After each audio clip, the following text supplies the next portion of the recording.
Are you overwhelmed by the clutter of unread scheduled emails in your Gmail label list?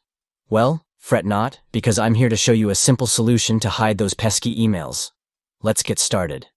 First, open gmail.com on your PC. Once you're on the home page, look towards the top bar and locate the gear icon.